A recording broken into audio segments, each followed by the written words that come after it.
ఓం నమ శివాయ. మే మాసం వృషభ రాశి ఫలితాలు. ఈ వృషభ రాశిలో అదృష్ట బలం, జీవిత బలం, ధన బలం, యోగ బలం, లక్ష్మీ బలం, పూజ బలం. కాబట్టి ఇలా జాతక యోగంలో చూసుకుంటే చిన్న వయసు నుంచి చాలా వరకు కష్టపడుకుంటూ కుటుంబ బాధ్యతలన్నీ ఈపు మీద వేసుకొని కుటుంబాన్ని గురించి సర్వాన్ని పోరాడుకుంటూ వస్తుంటారు. కాబట్టి ఎన్నో సంవత్సరాలు ఎన్నో బాధలు పడుకుంటూ ఎన్నో కష్టాలు పడుకుంటూ ఎంతో బాధలు పడుకుంటూ ఎంత కష్టం చేసినా కూడా చేతిలో డబ్బు నిలవకుండా, ఇస్తనన్న వాళ్ళు ఇవ్వకుండా, సాయం చేస్తున్న వాళ్ళు సాకారం చేయకోకుండా, దగ్గరికి వచ్చింది దూరం కావటం, ఇలాంటి కొన్ని సమస్యలతో సతమతమయ్యే వాళ్ళందరికీ ఈ వృషభ రాశి ఈ మే మాసములో వీళ్ళకి అద్భుతమైన విజయాన్ని సాధించే యోగం ఉంది. అదృష్ట యోగం. అదృష్ట యోగం అంటే అది ఫలానా టైంలో వస్తాననేది చెప్పిరాదు.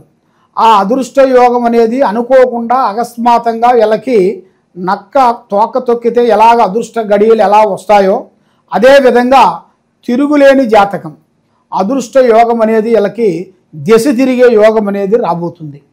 కాబట్టి మరి విద్యాదారులు అందరికీ మంచి విద్య, ఆలోచన, పెద్ద పెద్ద ఉద్యోగాలు, పెద్ద ఎడ్యుకేషన్లో కూడా కొంచెం విదేశాలు వెళ్ళటం, విదేశాల్లో కూడా అక్కడ సెటిల్మెంట్ కావటం, విద్యారంగంలో కూడా 10 మందికి వీళ్ళు సాకారం హెల్పింగ్ చేయటం, అలాగే వీళ్ళకి విద్యారంగంలో కూడా మంచి విజయం అనేది రాబోతుంది.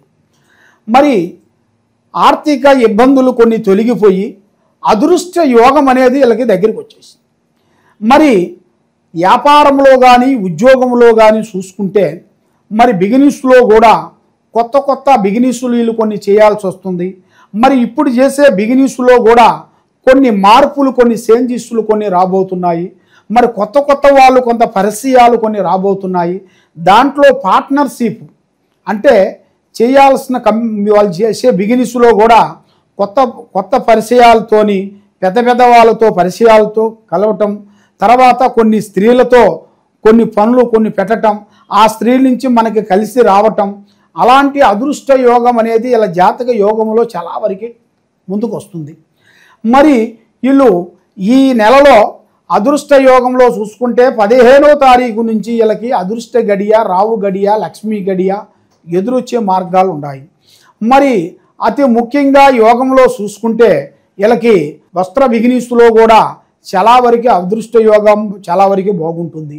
దాంతోపాటు వీళ్ళకి ఆహారం, భోజనం, భోజనం వాటర్ లాంటిది కూడా వీళ్ళకి బాగా కలిసి వస్తుంది.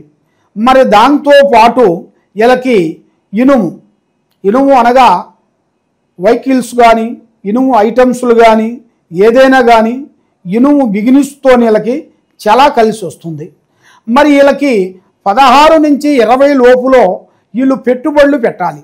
పెట్టుబడులు పెట్టినట్టుగైతే ఆ 16వ తారీఖు నుంచి 20వ తారీఖు మధ్యలో వీళ్ళు షేర్ మార్కెట్లు కానీ పెద్ద పెద్ద ఒక బిజినెస్ కానీ వీళ్ళు చేయాల్సిన దాంట్లో కూడా ఒక షేర్ మార్కెట్లో కానీ వీళ్ళు పెట్టినట్టుగైతే తప్పకుండా మంచి శుభ ఫలితాలు వింటారు. మంచి ఆదాయం వస్తుంది. పెద్ద పెద్ద కార్యక్రమాలు కొన్ని మొదలవుతాయి. మరి వైవాహిక జీవితంలో కూడా చూసుకుంటే అద్భుతమైన విజయము, భార్యాభర్తల్లో మంచి యోగము మంచిగా కలిసి వస్తుంది. భార్యాభర్తల్లో వీళ్ళకి గత యోగాన్ని ప్రకారంగా చూసుకుంటే మంచి మంచి టయాలు కూడా కొన్ని ఎదురవుతాయి.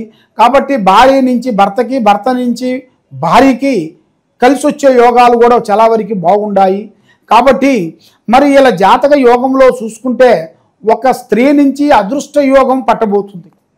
అది ఊహించని అదృష్టం. అది అనుకోకుండా అకస్మాత్తుగా ఎదురొచ్చే మార్గాలు కూడా కొన్ని కనబడుతున్నాయి. మరి ఈ సంవత్సరంలో కోర్టు సమస్యలు కానీ భూమి సమస్యలు కానీ క్లీన్ అయిపోయి మరి అన్నదమ్ములు, అక్కచెల్లెళ్ళు, బంధుమిత్రులు మరి ఎక్కడెక్కడో ఉండవలసిన వాళ్ళు కూడా మళ్ళీ ఇప్పుడు వాళ్ళు ఒకటైపోయి ఒక అండర్స్టాండింగ్ వచ్చేసి ఒక స్థాయిగా ఎదగాల్సిన యోగం అనేది వచ్చేసింది. మరి ఈ నెలలో వీళ్ళకి ఎలాంటి సమస్యలు, ఎలాంటి ఇబ్బందులు అనేది ఏం కనబడతలేదు.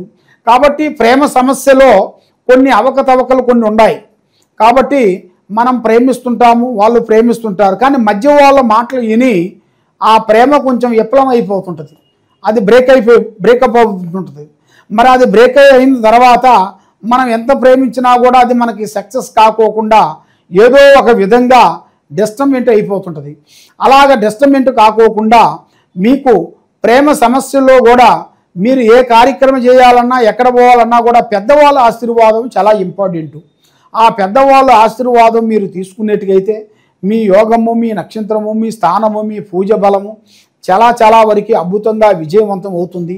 మరి మీ జాతక యోగంలో చూసుకుంటే విందు వినోదాలు అనగా విందు వినోదాలంటే మీ జీవిత యోగంలో కూడా ఎన్నో సంవత్సరాల్లో రాని సంతోషాలు, ఎన్నో సంవత్సరాల నుంచి కొన్ని పడవా పడిపోయినాయి, కొన్ని ఇబ్బందులైనవి, కొన్ని కోర్టు సమస్యలు బ్రేక్ అయినాయి, కొన్ని ఫ్రెండ్స్ రూపంలో మనం ఇచ్చి ఇరక్కబోయినవి, అలాంటి కొన్ని ముఖ్యమైన కొన్ని పనులు మీకు వెలుగులోకి రాబోతున్నాయి. అప్పుడు మీకు విందు వినోదం అనేది మీకు 10 మంది కలిసి సంతోషంగా హ్యాపీగా ఉండాల్సిన యోగం కూడా అతి దగ్గరలోనే మీకు కనబడుతున్నాయి. కాబట్టి మీరు ఏ కార్యక్రమం చేయాలన్నా ఎటు పోవాలన్నా కూడా దైవ అనుగ్రహం మించింది ఏదీ లేదు. ప్రజల్ని నమ్మొద్దండి, దైవాన్ని నమ్మండి. ఆ ప్రజల అనుగ్రహంతో మీరు ఏ కార్యక్రమం కానీ మీరు మొదలు పెట్టండి. కాబట్టి ఇప్పుడు మీ జాతక యోగంలో ఈ విధంగా ఉంది కాబట్టి రైతులకి మరి వాళ్ళ చేయాల్సిన రైతులకి ఎన్నో రోజుల నుంచి చాలా వరకు కష్టపడే వాళ్ళందరికీ వాళ్ళకి అద్భుతమైన విజయము, వాళ్ళ జాతకంలో కూడా రైతులకు కూడా ఒక అదృష్ట యోగం అనేది రాబోతుంది. అది అదృష్ట గడి అంటే ఒక బంగారం దొరికే జాతకం కనబడుతుంది. అది అనుకోకుండా అది ఏ రూపంలో వస్తుందో అనేది చెప్పలేము. మరి అలాంటి బంగారు భవిష్యత్తు అనేది వాళ్ళ జాతకంలోకి ఎదురయ్యే మార్గం కూడా ముందు అడుగు పెట్టాల్సింది కూడా కనబడుతుంది. మరి వీళ్ళు ఎప్పటి నుంచో కొన్ని కార్యక్రమాలు, కొన్ని దూర ప్రయాణాలు, కొన్ని దూర దర్శనాలు, దైవ దర్శనాలు చేయాలని ఎన్నో రోజుల నుంచి అనుకున్నవి కూడా ఇప్పుడు ఆగిపోయినవి కూడా ఇప్పుడు మళ్ళీ మొదలవుతున్నాయి.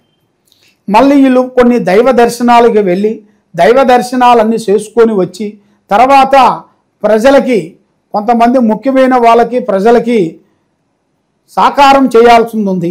ఎందుకంటే ఒక దేవస్థానానికి వెళ్ళినప్పుడు మీరు అన్నదానం పెట్టాలి. ఒక దేవస్థానం తిరిగి మీరు వచ్చిన తర్వాత ఒక 20 మందికో 30 మందికో 50 మందికో భోజనం పెట్టాలి. అన్నదానం చాలా గొప్పది. అందువల్ల మీరు ఈ దర్శనాలు చేసి వచ్చిన తర్వాత పెట్టాలి, ముందు పెట్టి పోకూడదు. ముందు దర్శనాలు అన్నీ చేసి వచ్చినాక మీరు పెట్టాలి. అన్నదానం చేసినట్టుగైతే చాలా మంచి జరుగుతుంది. మీకు ఆరోగ్యాలు బాగుంటాయి, మనశ్శాంతి కలుగుతుంది. కాబట్టి ఎక్కడెక్కడో పోయి నిరాశ చెంది జ్యోతిష్యాలు చెప్పించుకొని ఎన్నో పూజలు చేసి ఒక పూజ చేయబోయి ఇంకో పూజ చేసుకొని మీరు సతమతం అవుతున్నారా?